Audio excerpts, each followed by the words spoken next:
Assalamualaikum warahmatullahi wabarakatuh. Perkenalkan, nama saya Sabrina, mahasiswa jurusan Administrasi Pendidikan, Fakultas Ilmu Pendidikan, Universitas Negeri Padang.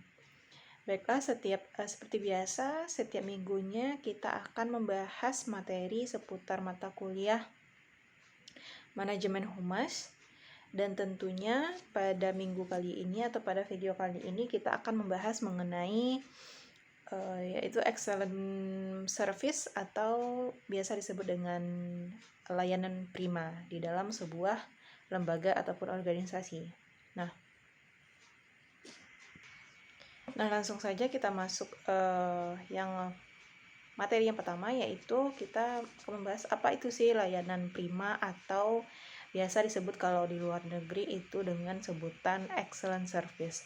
Kenapa dia disebut dengan excellent service? Karena layanan prima inilah menduduki derajat tertinggi dari sebuah pelayanan. Jadi maka dari itulah sebuah layanan itu disebut excellent. Jadi sangat tinggi derajatnya di dalam sebuah layanan itu sangat tinggi, sangat baik sekali begitu. Maka disebut dengan excellent. Nah, layanan prima itu adalah suatu upaya atau suatu usaha yang dilakukan sedemikian rupa oleh lembaga, instansi, oleh perusahaan atau organisasi atau penyedia barang atau jasa melalui barang atau jasanya kepada orang lain dengan sebaik-baiknya sehingga target yang diinginkan itu merasa puas.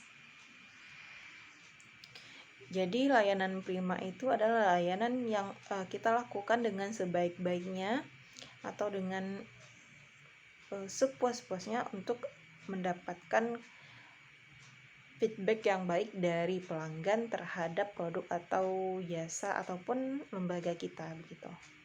Nah, layanan prima ini sejatinya harus mampu menjawab keinginan hasrat para konsumen dengan etika dan berdasarkan asas komunikasi yang baik.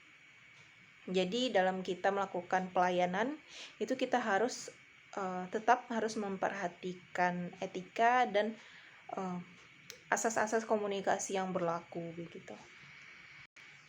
Nah, selanjutnya di dalam buku Nina Rahmayanti itu disebutkan pada tahun 2013 itu disebutkan bahwasanya layanan prima itu harus mampu menjawab perkembangan segala kebutuhan pelanggan setiap saat secara konsisten dan punya standar tinggi. Nah, jadi dalam kita memberikan layanan prima diharapkan atau harus mampu kita menjawab 3 hal begitu. Yang pertama itu pelayanan setiap saat, konsisten, dan punya standar yang tinggi. Itu menurut buku dari Nina Rahmayanti.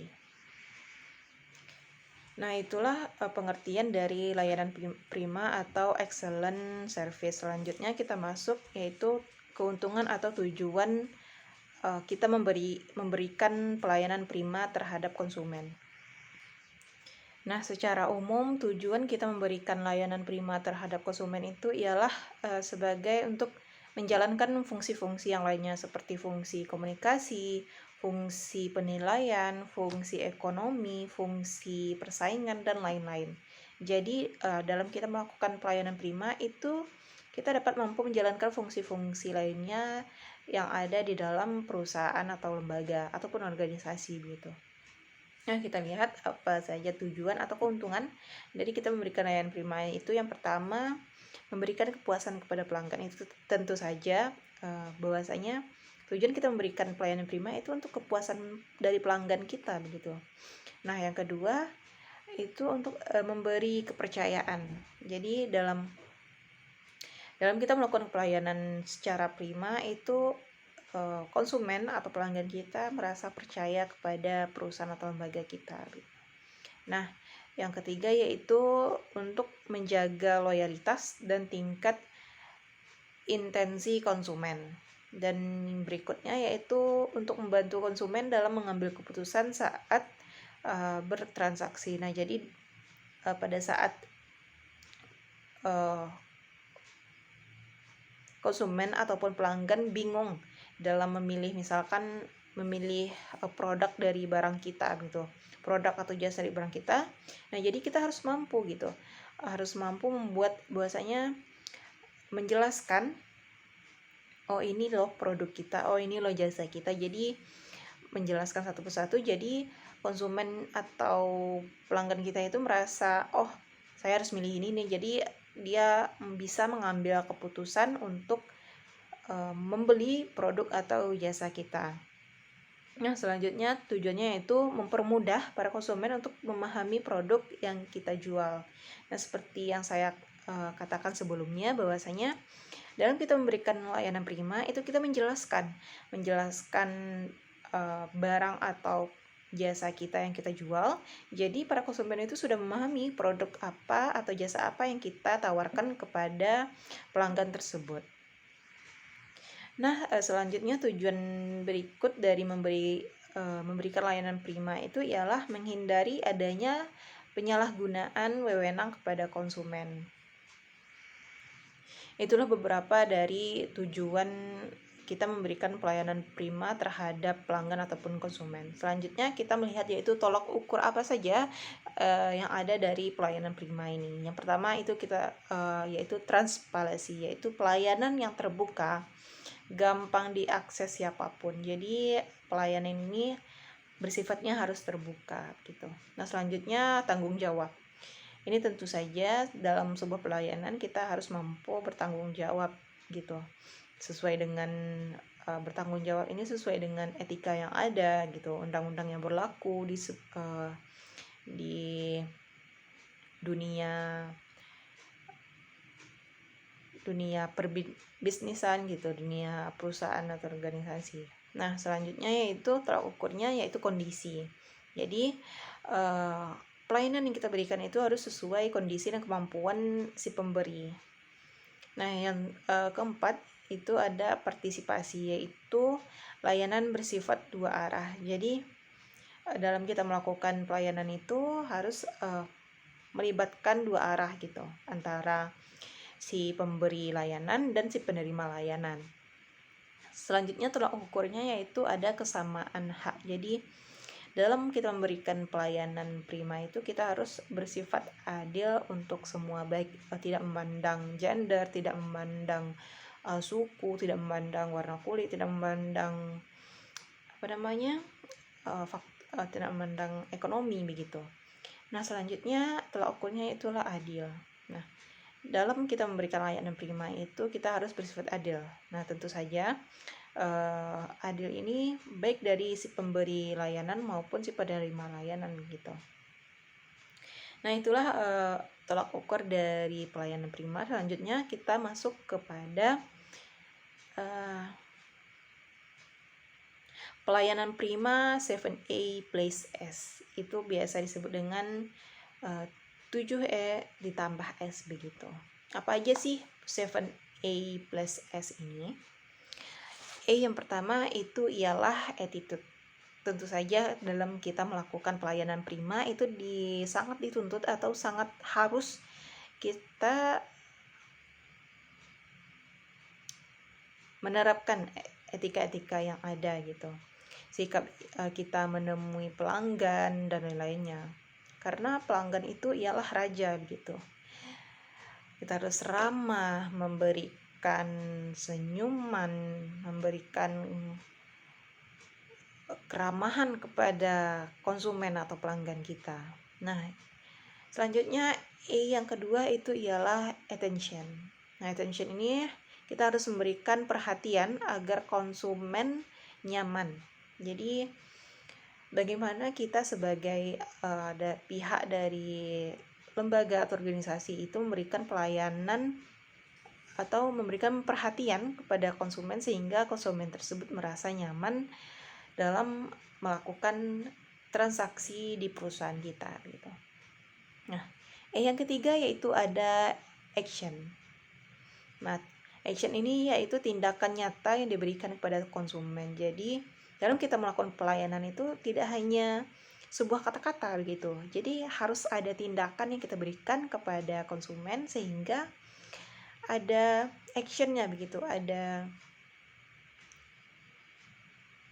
kerja nyatanya begitu kita dalam melakukan pelayanan prima, tidak hanya omong kosong.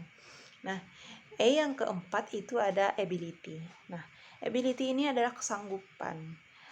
Pelayanan konsumen ini harus memiliki kemampuan dalam melayani konsumennya. Jadi kita dari pihak lembaga ataupun organisasi ini harus memiliki kemampuan dalam melakukan pelayanan prima gitu.